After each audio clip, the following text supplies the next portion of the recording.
Hello, and welcome to the Indicator 13 Compliance Module 5, which is all about the transition grid. If you haven't done so already, please take the pretest.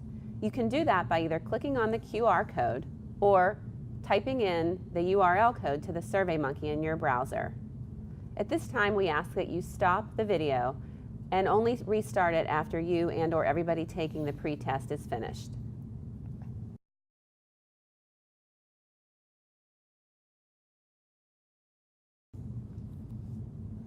Hello, and welcome to the Indicator 13 Compliance Module Series 5, which is all about the transition grid.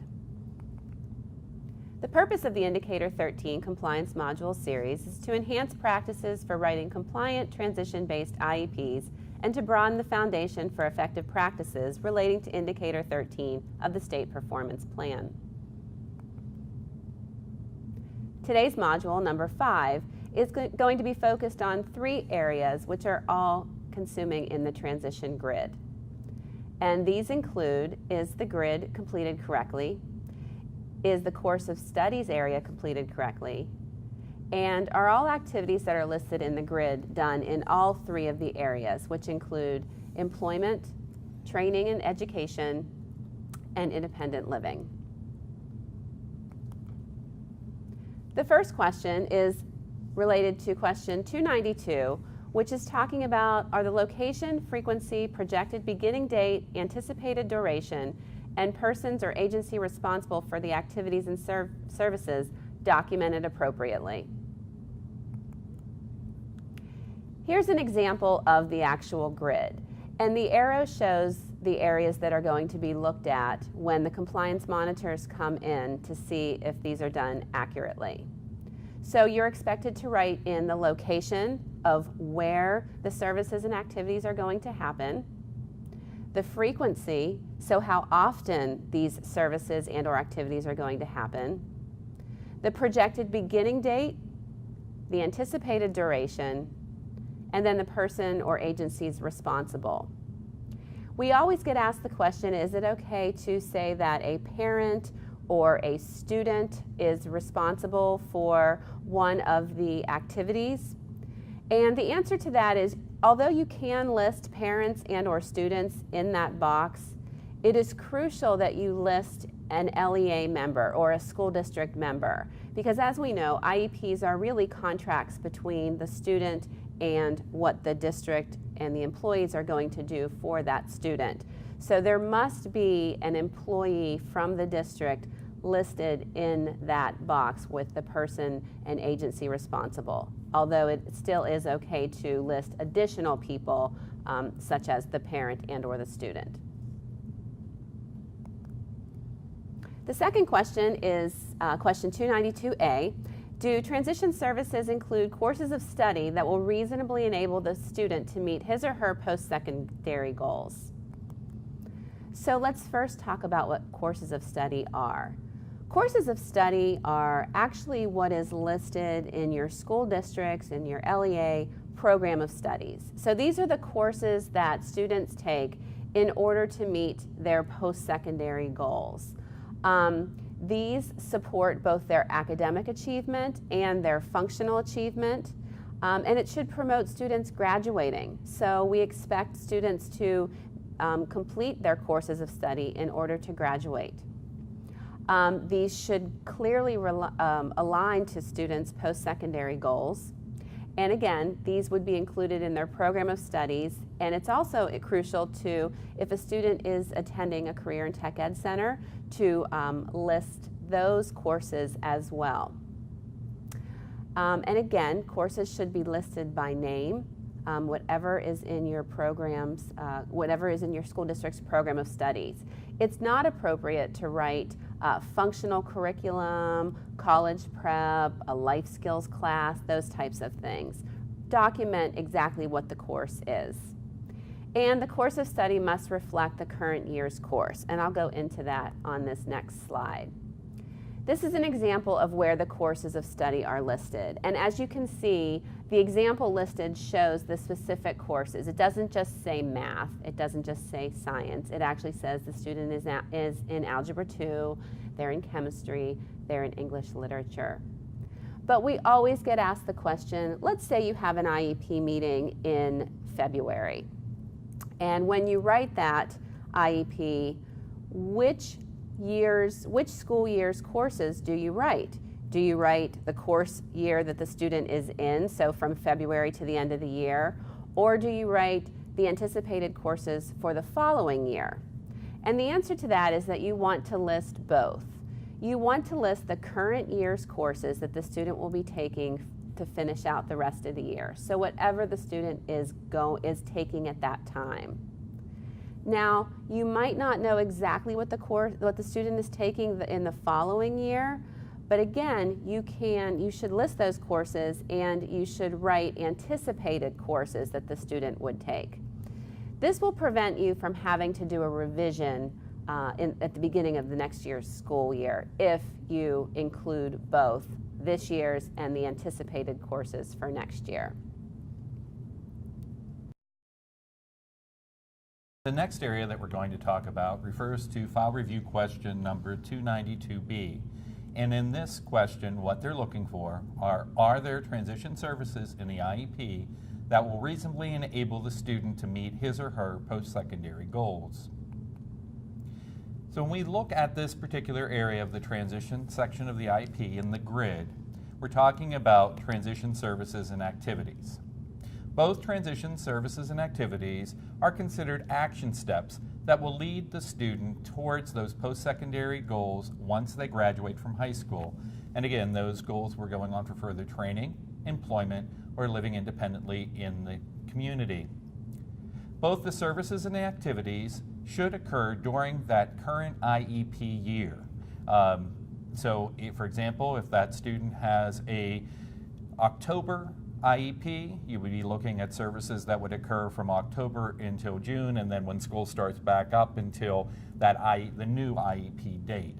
So they're occurring within the IEP year, which may or may not be aligned directly to the academic year for a particular student.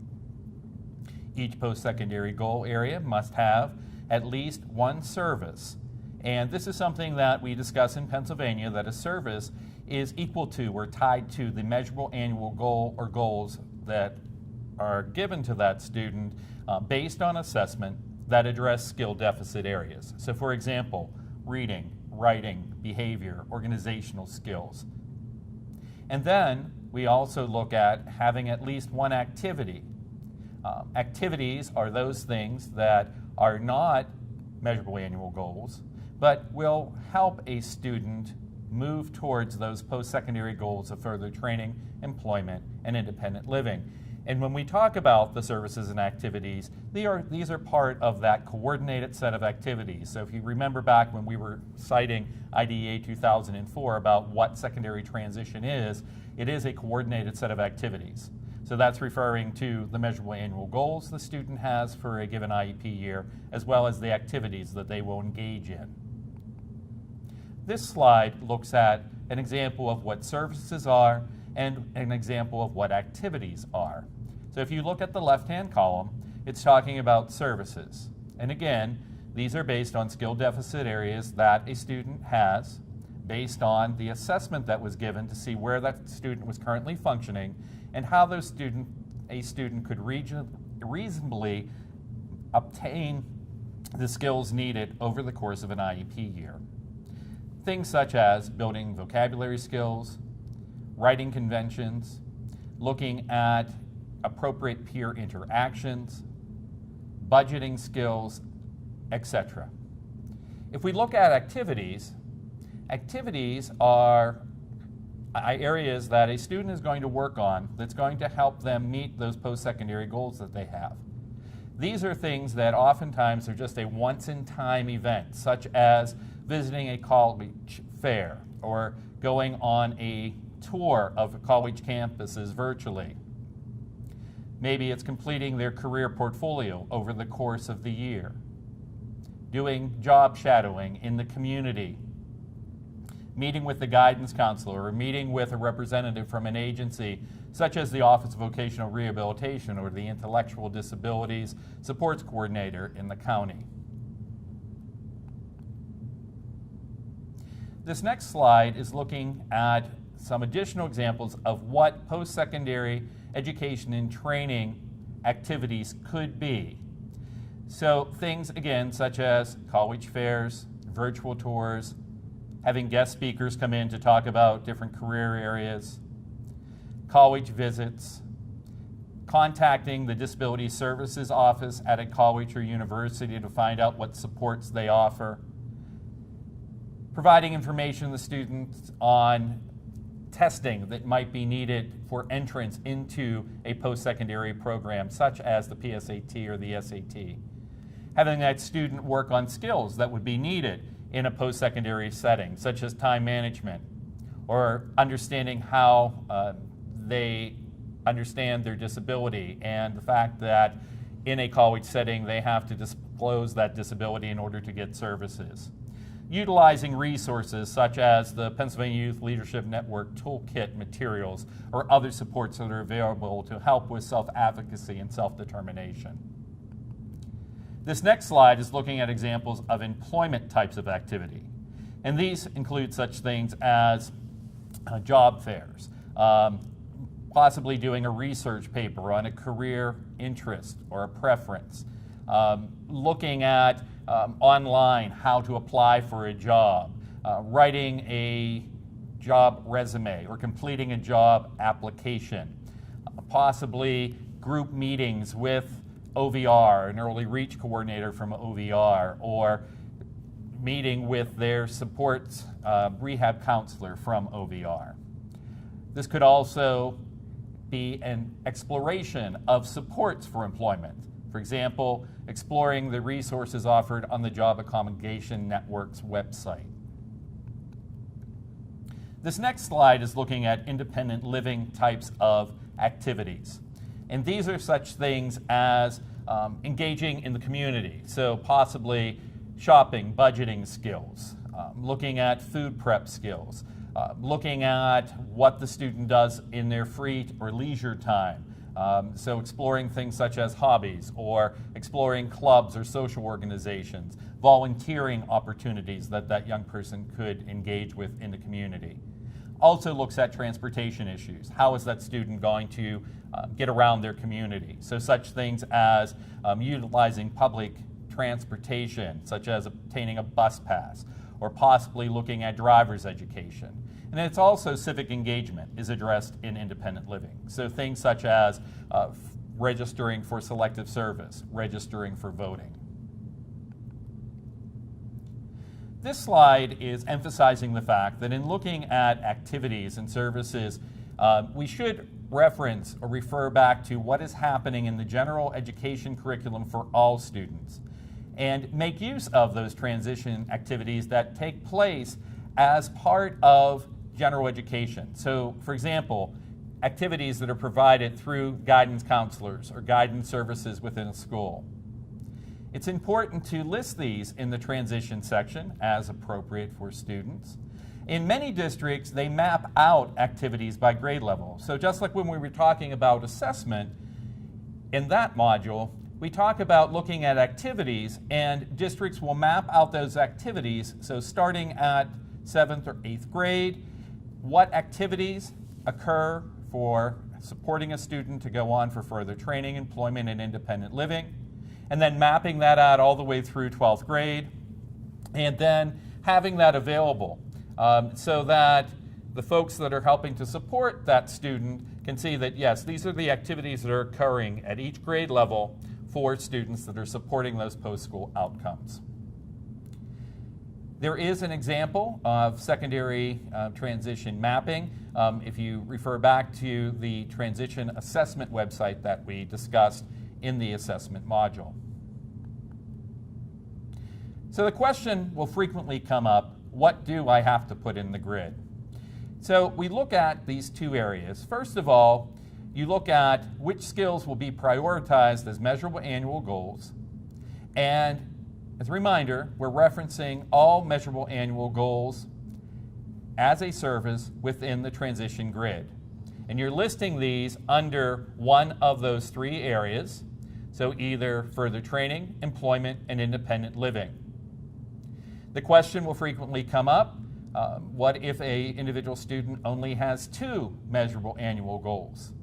Well, then you really look at those 2 measurable annual goals, and it's a decision of the IEP team regarding which area best fits for those goals. So for example, if the student has a reading goal and a math goal, a measurable annual goal, you look at what areas they would best fit under. So you may put, for example, under post-secondary education and training, perhaps you're putting the reading goal. Under employment, you're listing the math goal, and then perhaps the math goal would also then go under the independent living post-secondary goal area. If a student has 5 goals, you could look at the best way to distribute those among those 3 post-secondary goal areas. Regarding activities, as we discussed, whether activities will be provided to help that student achieve his or her post-secondary goals. We recommend that at a minimum, at least one activity is listed under each post-secondary goal area. So to reiterate, you're referencing all of the measurable annual goals that the student has in the transition grid section under one of those 3 areas. And this would include academic measurable annual goals, functional measurable annual goals, as well as measurable annual goals a student may have for occupational therapy, physical therapy, speech language supports. This slide shows an example of a post-secondary education grid example. And we're only showing one example. Note that for each student, you would be addressing each of the post-secondary goal areas. So you would have post-secondary education and training addressed, employment, and independent living. So when we look at this particular goal area, you'll notice that Andrew has a post-secondary education and training goal. In this case, he is looking at post-secondary education and training in the area of cosmetology or a related field. You'll notice that yes is checked, that there is a measurable annual goal. And if you go down, and what we did in this particular slide is we highlighted or we bolded and asterisked those areas that were connected to the measurable annual goals for Andrew. So there are 2 of those listed, and then we have 1 service activity listed for this particular example. So with that, we are going to move into our question and answer discussion for this particular section. Okay. So Michael, you were talking about the measurable annual goals. Are all of the measurable annual goals, including speech and language, OT, PT, and the academic goals and functional goals, are they all supposed to be referenced into the IEP or into the grid? We do recommend that because all of the measurable annual goals a student is working on should be leading to what they want to do once they leave school. So the OT, the PT goals, the speech language goals really should be supporting what that student wants to do once they leave school as far as going on for further training, employment, and independent living. Okay. Is there any chance that we can lump some of those goals together? If a student has a lot of goals, can we lump them together to reference them as services in the grid? We really recommend not doing that. Mm-hmm. And I think when we talk in our next module about measurable annual goals more specifically, so for example, if a student does have a reading comprehension and a reading fluency goal, we really do recommend that those are listed separately in the transition grid because they are separate goals. Okay. So when you're not addressing a post-secondary goal and you have all the background information in the Pres Ed levels as to why, do you leave the grid completely blank? Okay, so if a student does not have a post-secondary goal area that's being addressed, you need to put a statement in as far as the post-secondary goal area. And we discussed that in a previous module, but something like the IEP team has discussed this area, and it was determined at this time that this goal area isn't going to be addressed. But then in the Pres Ed levels, you're referencing why that has occurred. Now, when you look at the grid itself, that statement is in that area where it says post-secondary goal area.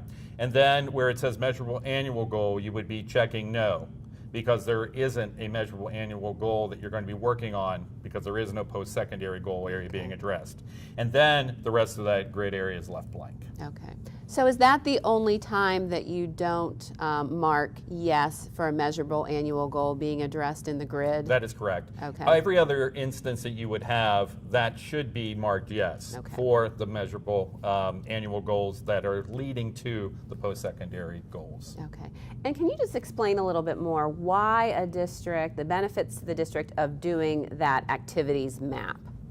Yeah, I think it's really helpful because it ensures that all of the 3 post-secondary goal areas for the training, employment, and independent living are being addressed. They're being addressed at each grade level. But the other thing is, too, that there is a flow of those activities for all their students. What some of the districts that we work with have done is they'll even group them by different ability levels of students. So for kids with more significant disabilities, they may have some different things that they list for each grade level based on those activities.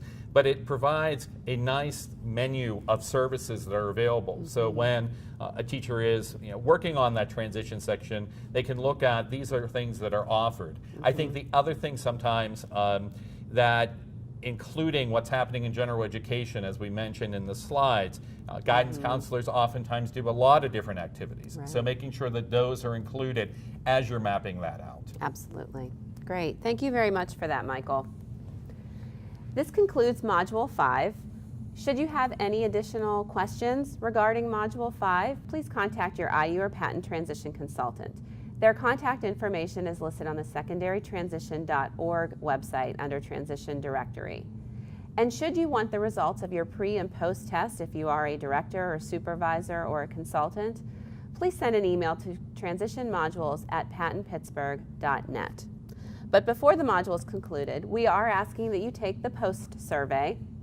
And again, you can do that by clicking on the QR code or typing in the URL code into your web browser, the SurveyMonkey. Once you are finished with the post test, you are finished with Module 5. Thank you for your participation today.